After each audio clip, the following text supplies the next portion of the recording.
국내 코로나19 신규 확진자 수가 8,800명을 넘어섰습니다. 대구 지역의 요양병원 집단 감염 사태를 중심으로 전국에서 확진자가 잇따라 발생했는데요. 보도국 연결해서 자세한 내용 알아보겠습니다. 이재동 기자. 네, 어제 중앙방역대책본부가 전날 기준 국내 코로나19 누적 확진자가 8,799명으로 집계됐다고 밝혔었는데요. 하지만 어제 하루 대구와 경북 지역 요양병원 등에서 신규 환자가 추가돼 누적 확진자는 이제 8,800명을 넘어섰습니다. 경북 경산의 서요양병원에서 2명의 추가 확진자가 나왔고 대구 대실요양병원에서도 5명의 추가 확진자가 나왔습니다. 두 요양원은 이미 수십여 명의 무더기 확진자가 나왔던 곳인데요. 경상북도가 경산 지역 전체 요양병원 11곳에서 생활하는 2,900여 명을 대상으로 전수조사를 진행하기로 하면서 추가 집단 감염 사태가 더 나올 가능성도 있습니다. 네, 이 밖에 다른 지역에서도 추가 확진자가 확인됐다고요? 네, 경기도에서는 성남시 분당 재생병원 직원 2명이, 서울에서는 구로구 콜센터와 관련해 2명이 새로 확진을 받았고요.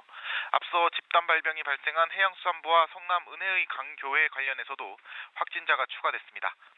해양수산부가 있는 정부 세종청사 5동에서 근무한 50대 남성과 이 직원의 아내가 확진 판정을 받았고, 은혜의 강 교회 신도의 직장 동료인 30대 남성도 코로나19 확진자가 됐습니다. 이 밖에 경북 포항에서는 해병대 장병의 헌혈을 담당한 간호사가 확진 판정을 받아서 이 간호사와 접촉한 장병 90여 명이 격리되기도 했는데요. 다만 아직 의심 증상을 보이는 대원은 없는 것으로 전해졌습니다.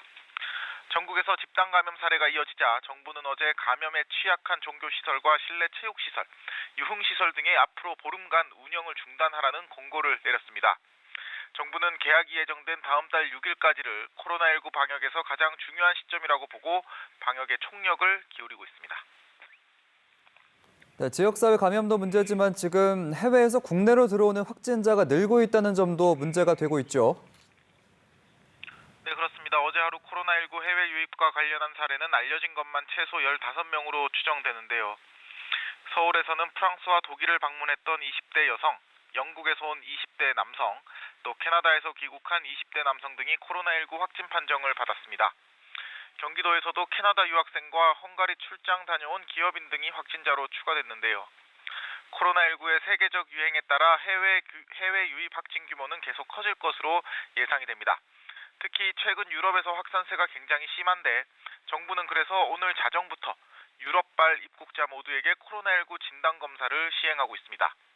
유럽뿐만이 아니라 북미 지역에서도 코로나19가 확산하고 있기 때문에 정부는 강화한 검역 조치를 미국 등으로 확대하는 방안도 검토 중입니다.